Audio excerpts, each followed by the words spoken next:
Forget diplomatic protocols. Forget the polite handshakes in Brussels. The gloves are off and the knives are out. Germany's chancellor, Friedrich Merz, has just pressed the nuclear button on European unity. Not with a missile, but with a valve. In a move that has sent absolute shockwaves from the Bundestag to the Danube, the energy lifeline to Hungary has been severed.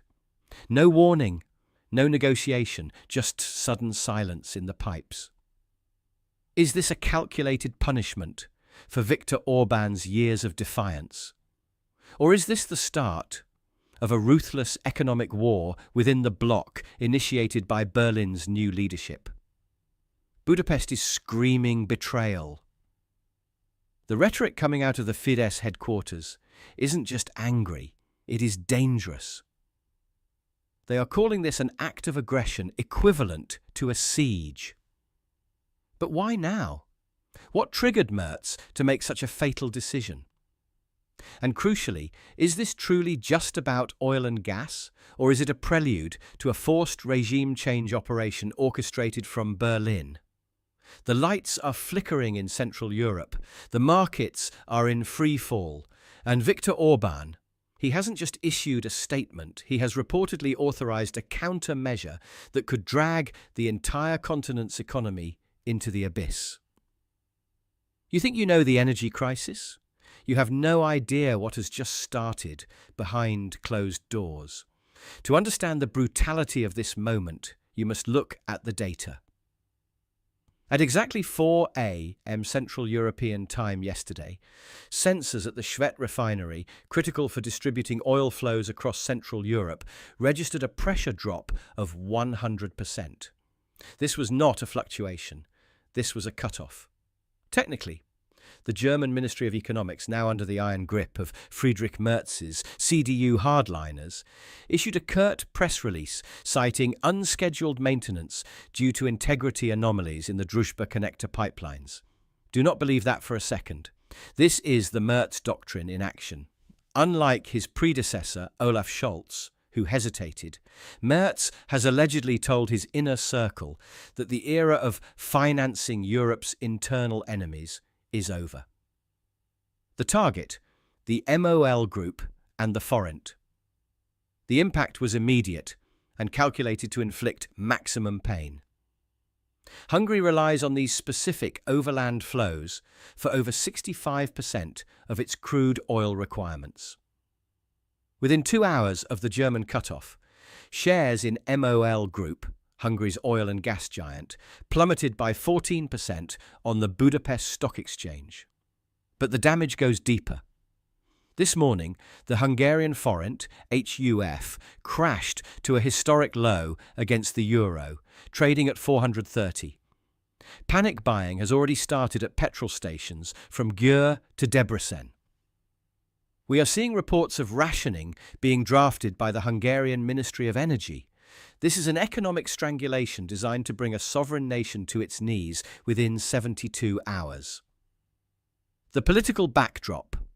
The €22 billion standoff. Why now? The timing is no coincidence.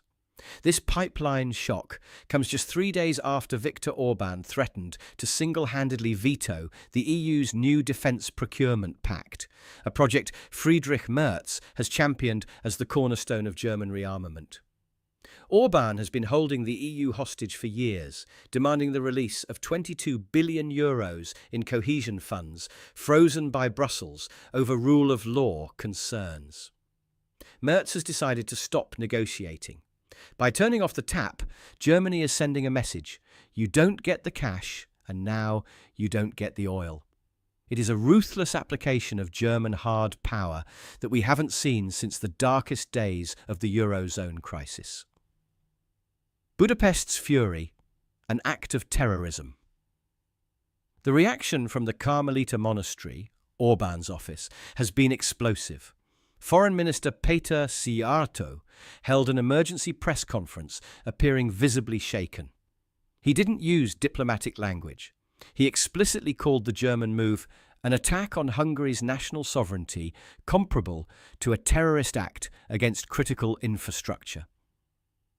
Seattle confirmed that he has already summoned the German ambassador, Julia Gross, but sources say the meeting lasted less than 5 minutes.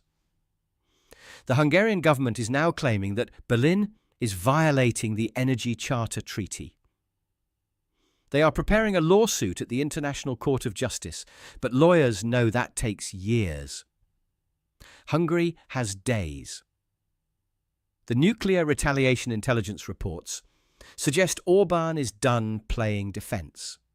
We are receiving unconfirmed leaks that the Hungarian military has been put on a heightened state of alert along the southern border. Why? Because Orbán's counter-move isn't just about oil, it's about migration. Inside sources claim Orbán is preparing to execute Operation Open Gate. If the oil doesn't flow within 24 hours, Hungary threatens to completely withdraw its border guards from the Serbian frontier, allowing an estimated 15,000 migrants currently held in transit zones to flow directly toward Austria and Germany. The Russian connection. And here is the most dangerous variable, the Kremlin. Flight data trackers spotted a Hungarian government Falcon 7X jet departing for Moscow just hours after the pressure dropped. Orbán isn't looking to Brussels for help. He is looking to Vladimir Putin. If Germany cuts the supply, Hungary may offer Russia total access to its strategic infrastructure in exchange for emergency energy airdrops or alternative routing via Turkey, Turk Stream. Friedrich Merz has gambled everything on breaking Orbán, but he may have just pushed Hungary out of Europe and directly into the arms of the East.